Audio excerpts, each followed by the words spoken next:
buildings and construction sector is responsible for a staggering 37% of global greenhouse gas emissions. Hello and welcome, I'm Sadhika Tiwari and you're watching Eco India. The construction sector generates waste, causes air pollution and also contaminates water. It really harms our environment. But there are ways to make this sector more sustainable. So let's look at some ideas to build green. India's mountain state Himachal Pradesh has some of the country's most scenic hill stations. But as you drive up these mountains, you need to wear a mask on many of the roads because of the heavy construction dust due to road and residential development. Heavy construction also tends to weak these mountains, and because of drilling and sand mining, landslides have become a big issue here. Indigenous methods of construction could be a way out of this. Flat ground for building homes isn't easy to find here in Himachal Pradesh. And yet settlements dot the mountains all the way up to an altitude of 4,000 meters. In the tourist town of Naggar, woodworker Khubram Thakur is overseeing the construction of a home with locally sourced materials. The methods to build it are the same as those used by generations before him. Back then, walls were made of alternate layers of stone and interlocking wood beams, plastered with mud and topped with a slate roof. The gaps between these layers were packed with hay. That's how traditional houses were constructed using mud and other natural materials. Rather than from his elders, he learned his skills at the local architecture studio North. It's committed to reviving traditional building methods and indigenous craftsmanship. Methods such as Katkuni and Dhaji Devari, ancient Himalayan techniques that rely solely on locally available stone, wood and clay. In this earthquake-prone region, they've stood the test of time. Some of the Katkuni houses here are 300 to 400 years old. Because of the flexibility of the wood, even if these houses tilt, there's no cause for concern. In addition, the natural materials allow the buildings to breathe, making them comfortable in all seasons. The ornate buildings that are a major draw for tourists are examples of Katkuni and Dhaji Devari architecture. But their appeal extends beyond aesthetics.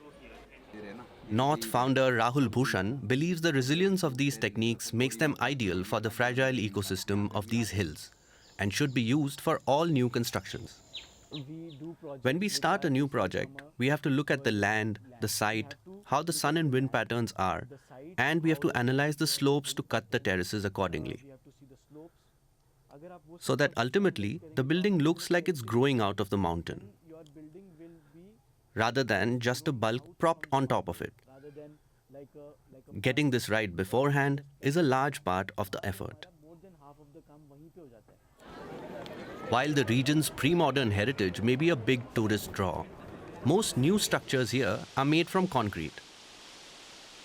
Over time, bigger developments have taken over the steep mountain slopes, a risk, says local historian Om Chanda Handa. He lives and works in the state capital Shimla, which has seen some of the worst effects of unchecked construction.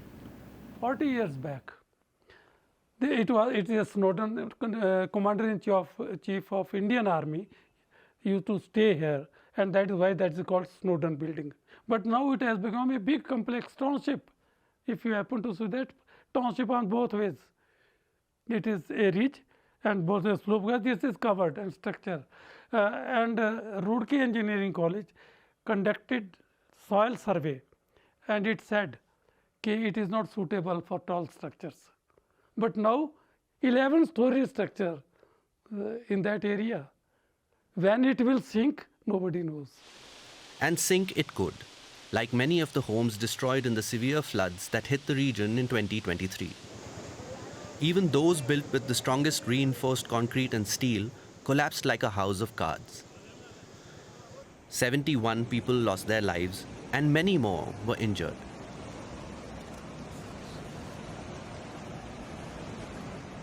And yet, the region is urbanizing quicker than ever. The building boom is putting unprecedented pressure on its hills. The natural angle of repose of these hills is not more than 45 degrees. That's the highest one should go. But today we are building on slopes which are considerably sharper. We are going at slopes which are 70 or 80% things. We are going with heavy excavation. We are going in with heavy retaining walls. In the absence of solid strata, we are going to have problems. Back in Nagar, many of the older structures survived the floods without significant damage. This has generated a lot of interest in the North Collective's use of traditional building materials for new structures. Upcycled materials improve sustainability and reduce costs. We begin every project by searching for reclaimed wood or stones from old houses, or logs that can be reused or restored. If there is nothing on site, we ask around in nearby towns and villages. So, the try is कि हम reclaimed material use कर पाएं. Working with reclaimed material also requires a lot of skill and experience. Like skill चाहिए with working with the material. The North Collective runs training workshops and collaborates with over 100 local artisans like Khubram Thakur, ensuring their skills are preserved. If we make the effort to build this way, future generations will see the advantages and continue to keep these skills alive. This is the only way to go if we want to save Himachal Pradesh. The artisans hope that by promoting this holistic approach, this tiny mountain town can inspire the whole Himalayan region to build more responsibly by embracing the benefits of its architectural heritage. If we change the material that we use to construct our homes and swap them with something more sustainable, will that make a big difference? Let me take you 2,500 kilometers down south to the state of Tamil Nadu, where going back to a more natural material to construct bricks is turning out not just to be really great for the environment, but is also keeping homes pleasantly cool in the summers. A traditional Indian construction combined with modern design. Here in Madurai in southern Tamil Nadu, the architect Karthikeyan has been building sustainable houses with mud bricks for 15 years. When you build a mud house, mud is the main material. Mud bricks are made of nothing but mud and 8% stabilizer. In the past, we used to use natural stabilizers, but due to decline in resources, we now add a bit of lime and cement. But 92% is mud. The mixture is then compressed into bricks with a machine. The advantage of this process is that instead of drying at high temperatures in an oven, they can dry naturally over a period of several weeks. This reduces the carbon emissions of the manufacturing process. In India, more than half of the population's homes are made of mud, but these have generally been mainly lower-income households. Now, however, the middle classes are rediscovering the benefits of mud as a building material, not least because it's so sustainable, and also because mud houses have excellent insulation properties. During the summer, the insides of the houses stay cool. Then during winter, they are nice and warm. That's the advantage of a mud house. A further advantage is that the costs of building a mud house are comparatively low. It's a natural and abundant raw material, and thanks to the good indoor climated mud houses, electricity costs can be up to 2/3 lower. So it's a traditional building practice that helps conserve resources. Building from scratch is not something that we always need to do, especially in densely populated cities where there can be more creative solutions to create more living spaces. Repurposing existing buildings could be one such way. If you live in a city, there's a pretty good chance you're living through a housing crisis. Rents in major cities are skyrocketing. And this is happening all around the world. At the same time housing has grown scarce, some buildings stand empty. Downtown Frankfurt looks like just about any other big city's central business district. But the gleaming high rises do hide an alarming fact. Nearly 10% of the city's offices are vacant. Other major cities around the globe have vacancy rates that high or even higher. So why don't we just convert empty offices into housing for people worldwide? While many of us are back in the office, working from home is here to stay. For instance, 35% of US workers who can work from home still do, and plenty only come into the office on occasion. But vacant workspaces aren't a new problem. Long before the pandemic, aging offices were already becoming less desirable. Because there'd been for about the last 10 years a trend that we called flight to quality. Stephen Painter, an architect at one of the world's biggest firms, focuses on adaptive reuse. People weren't renewing their leases in older buildings, they were going to the new ones that were being built because they offered the kind of amenities, the kind of locations people wanted. All these empty offices aren't just a waste of space, they mean less rent for owners, lower tax revenue for cities, and the decline of entire neighborhoods. We have beautiful buildings, we have the wonderful plazas, we have sort of all of the physical assets. We just have vacant buildings. And so you don't see that vibrancy. You used to, kind of look down these key corridors and you would see just streams of people, coming down the street, and you don't see that as much anymore. Lily Langley is a planner in San Francisco, another city addressing high vacancies. Almost 95% of our tax revenue comes from business tax from downtown. About 80% of our GDP came from downtown companies in 2021. It is our economic engine, and so it needs to thrive so the city can thrive. Roughly 1/3 of offices are vacant in San Francisco, the third most expensive housing market in the US. At the same time, the ongoing construction of new housing is causing a whole different host of problems. In order to meet climate targets, but also other sustainability targets, we will need to actually stick with what's already built. Pernilla Hagberg researches urban sustainability at Stockholm's Royal Institute of Technology. Even if this new production of housing and buildings is done with very energy efficient and optimized technologies, this won't be enough. We will also need to reduce the total amount of new production. And this is what brings us to Frankfurt. I checked out an ongoing conversion project. An office tower built in the 90s will soon be reborn as around 150 furnished apartments.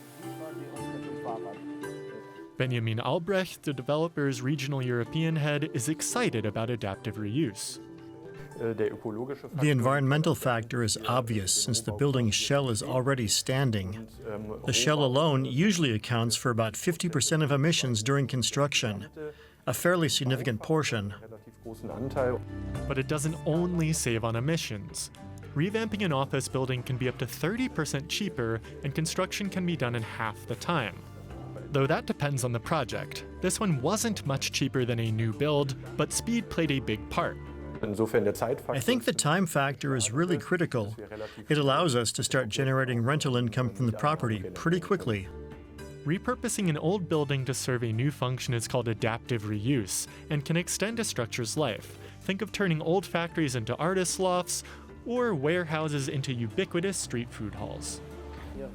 Retrofitting an existing structure is a lot more complicated than planning everything from scratch. As developers have found out, apartments and offices aren't always a one-to-one fit. It depends on when and where they were built. Modern, open-plan offices weren't built for living in. First, you must divide up large areas while ensuring rooms get enough sunlight. And you can't just have one big bathroom for a whole floor.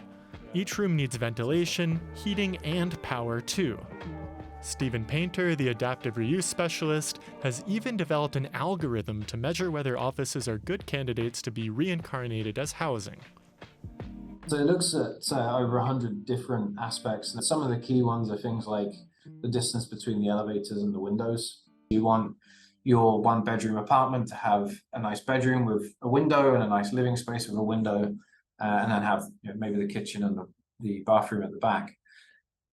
That's great. A lot of office buildings actually have way too much space between the elevators and the glazing to make that happen. This means to end up with shiny new apartments, many conversions essentially rebuild everything except existing foundations and facades. These constraints make many offices just too much work to convert. According to Painter's research, roughly 30% of offices are ideal candidates. If you look at the US market where we're doing a lot of this work, there's about 100 billion square feet of office space. And if you converted just the vacancy, or about 7% of that, you could create between 6 and 7 million new homes. But just turning offices into apartments isn't going to be enough. Neighborhoods that are just office blocks can be a bit inhospitable, crawling with finance bros by day, morphing into ghost towns outside of business hours. Ensuring people live, not just work there, could change that. This neighborhood of Frankfurt Niederrad was developed as a sprawling set of offices in the 60s and 70s, given the wildly creative nickname of the Bürostadt, or office city. But by the mid-2000s, nearly 1 in 3 of the offices were sitting empty. In 2006, the city began converting the empty office towers into housing, creating true mixed-use development.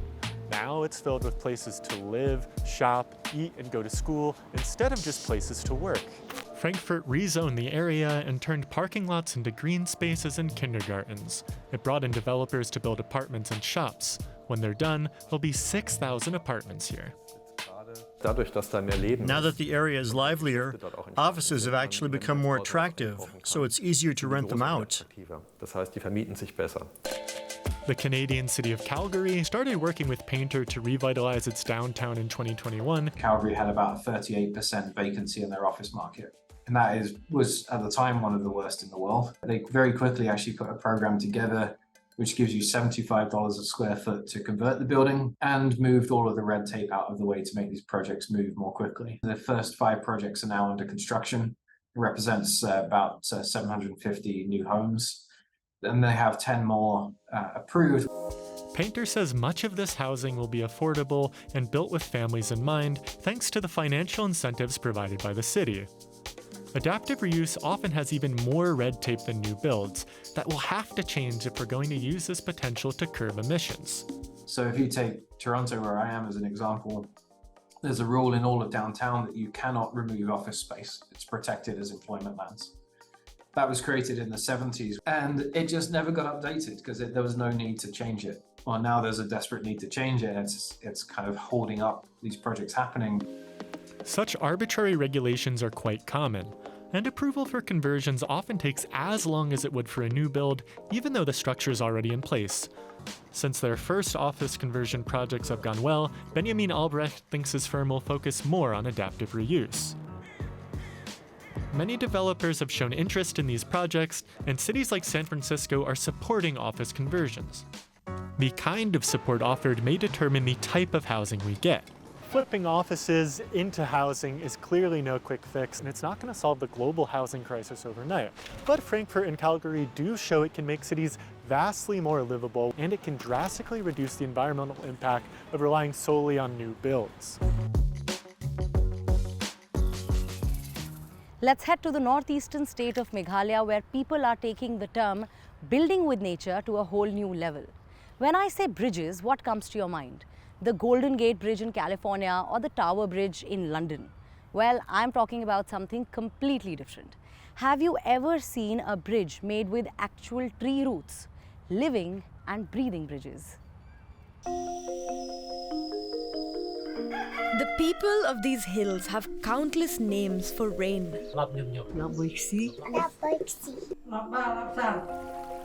And no wonder, for this is the wettest, rainiest spot on planet Earth.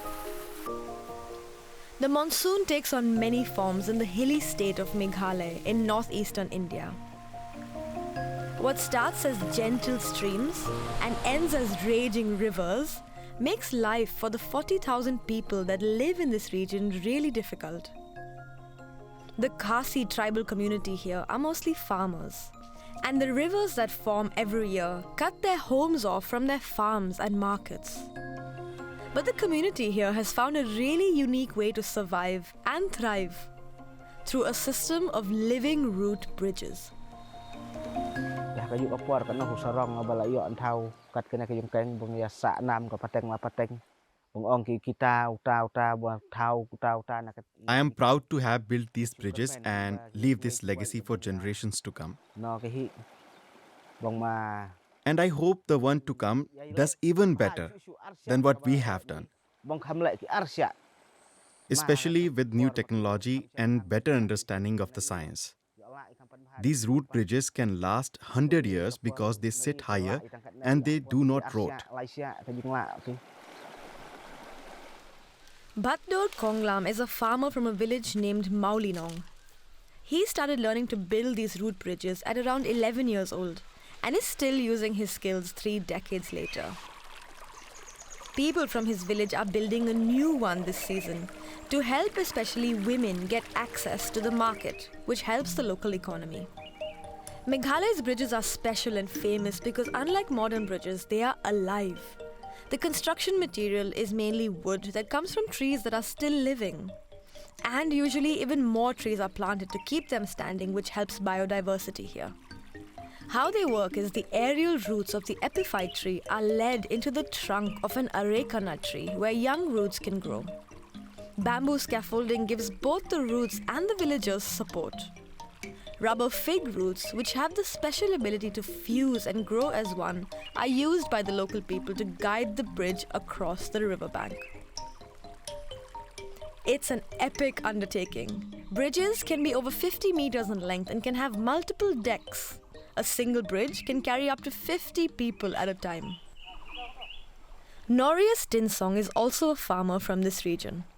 And today he is having a day out with his son, teaching him what he was taught. I learned how to build root bridges from the age of 15 by my grandfather. It is important to preserve these root bridges for our children. We must teach our children so that the knowledge can be passed down from generation to generation, so that even when I am gone, these bridges can still be used by my grandchildren.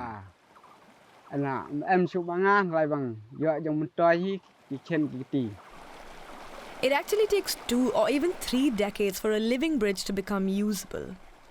So children working on a bridge today are doing it to support members of their community even a few hundred years from now. And they return home on a bridge that their ancestors, whom they may have never met, built for them. Iora Dhakar is a sociologist who works with the communities here to preserve the knowledge and skills. The living root bridges has to be protected because we retain the imprints of our forefathers who has taught us how to use the natural resources without destroying the Mother Earth.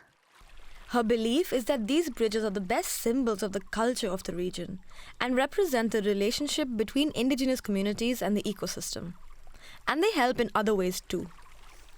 The living root bridge has brought a lot of employment opportunity for the people. It has solved the unemployment problem and also has increased the income generating of the people in those villages, especially where living root bridges are. Locals work as guides as well as by converting their homes into homestays. A night in a homestay in a village with living root bridges can earn a family around 2,000 rupees or 25 euros per night. Tourism, though, can be a double-edged sword. Concrete steps, ticketing booths and walls funded by the state government have sprung up, and bridges that were meant to hold a few people at a time are beginning to show signs of wear under hordes of trampling tourist feet. 72 Meghalayan villages have now been identified in UNESCO's 2023 tentative list of World Heritage Sites for their bridges. This recognition will increase their popularity and will attract more financial support from the World Heritage Fund and other institutions. But going forward, the community emphasizes that they must be front and center for this kind of sustainable development to remain. We move forward in building root bridges together, imparting knowledge from generation to generation on how to plant and build these root bridges. This kind of eco-engineering supports both biodiversity and the development of native communities. And these bridges are a testament to the fact that both can exist at the same time. Well, that's quite unique and it is certainly going on my travel bucket list. Are there any such unique, sustainable construction practices that you are seeing around you? Do let us know. You can email us or reach out to me directly on my social media handles. I will see you next week. Until then, take care. Goodbye. Namaskar.